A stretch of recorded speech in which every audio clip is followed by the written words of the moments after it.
Hello, I'm Eric Baylor, welcoming you to another episode of Muster America. Tonight, our host, John Blanchard, interviews Representative Mike Tryon. Representative Tryon has served the 64th District since 2004.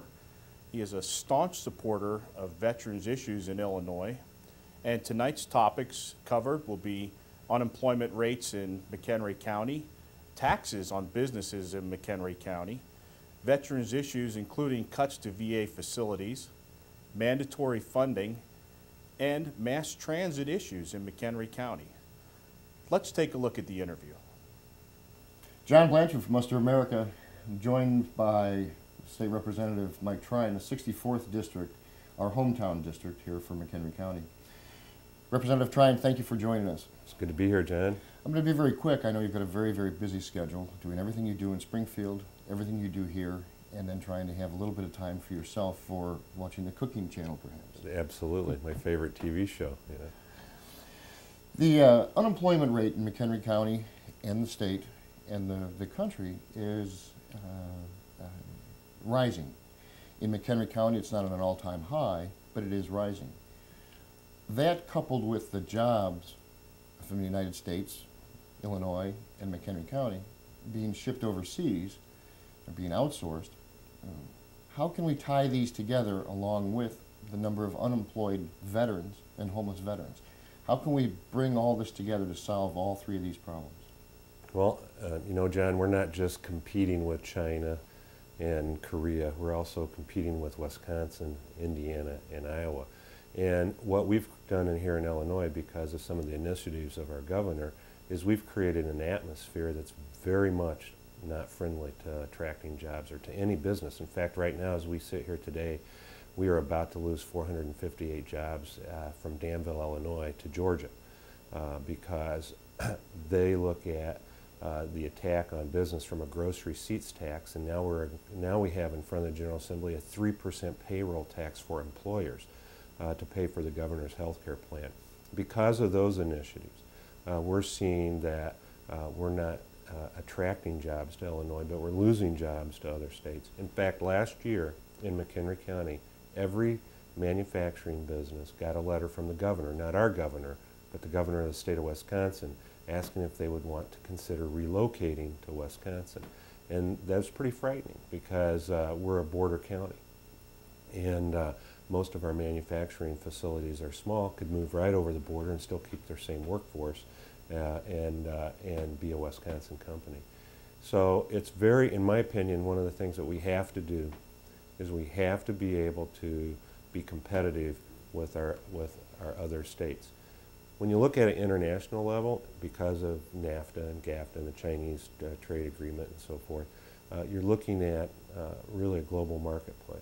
And what we're seeing now is we're seeing the devaluation of the dollar in the global economy, and we're starting to see some more manufacturing come from China to the United States, and especially when you're looking at specialty mold production and some of the just-in-time manufacturing is now being increased substantially in the States. So when you look at our life today and you realize that it really comes down to people spending money, it's a consumer-driven economy.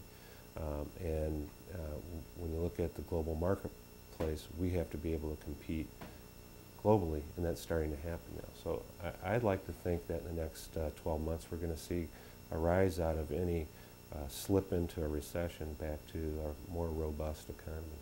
Well, in order to do that, starting at the top of the state, we certainly need to become a revenue-generating state rather than a tax-driven state. Absolutely. And if you look at the last 75 years, the Midwestern economy is so tied together with the other states. What happens in Chicago affects what happens in Detroit, vice versa.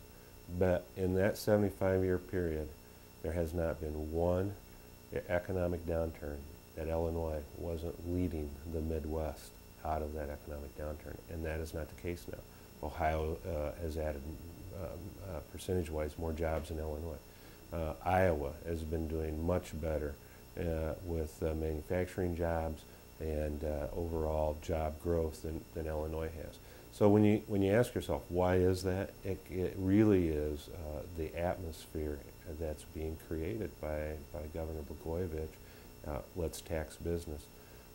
Let's not look at how we spend money, but let's look at how we tax business. And it's the same old thing this year. And his budget address was, we're going to close corporate loopholes. So, and you know what one of those corporate loopholes was? I think this is just an incredible an example of what's the leadership in Springfield. One of those corporate loopholes is if you get on a plane in California and you fly directly to New York and you fly over Illinois, and let's say 200 miles of your trip was over Illinois, we're going to try to tax the airlines for that. Well, they do that with trucking now. Yeah. Whether you buy fuel in that state or not, you're paying a fuel tax to that state.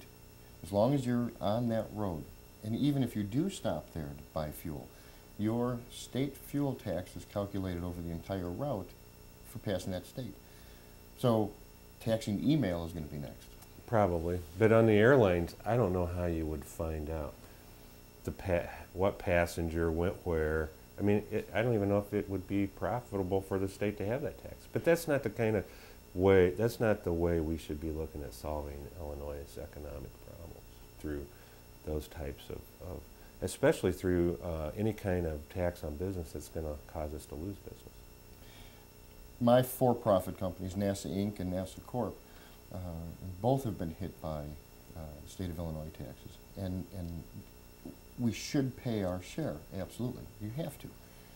The same as federal taxes. You have to pay to have the protection on the country. But I agree. More taxes that we're getting hit with now, and if the gross profits tax actually went into effect, I may think about moving. Well, it's not a gross profits tax. It's a gross receipts tax.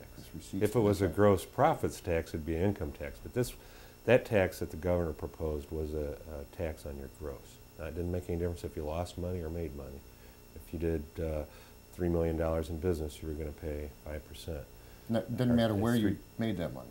If you Right. made it in New Jersey, Doesn't make any difference. as long as you're based out of Yeah. Illinois. And it actually became, because it went over very poorly, he started at a million, 3% of a million.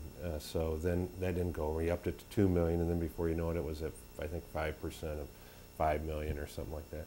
And it just, I guess the mentality is that if we raise taxes on business, then politicians won't have to take the heat for raising taxes. And the issue that I have is business doesn't pay taxes because they pass it along to the consumers. And in fact, in many cases, they pass it along to consumers and they make the same amount of money and they end up making money off of the tax increase. So it really is more inflationary than if we just looked at raising taxes. Well, let's move on. We can go round and round with that forever. In this decade, talking about in the last 70 years of our Illinois product and work ethic, but in this decade, we have the highest number of U.S. veterans, most of them returning from Iraq and Afghanistan, not to mention the ones that have been here from Vietnam era, suffering from PTSD, post-traumatic stress disorder, TBI, traumatic brain injury, along with all the other physical disabilities and addictions and just service-related problems that they have. Keeping that in mind, the VA has been cutting back the places to put these people, the places to provide them with the help. What can we do in our communities to provide housing for them, provide transitional services for them? Because typically people don't want it in their backyard. But in today's climate of having to provide services to these types of people that have protected our country, what can we do to change communities' minds to allow these things to be in our community and still remain safe?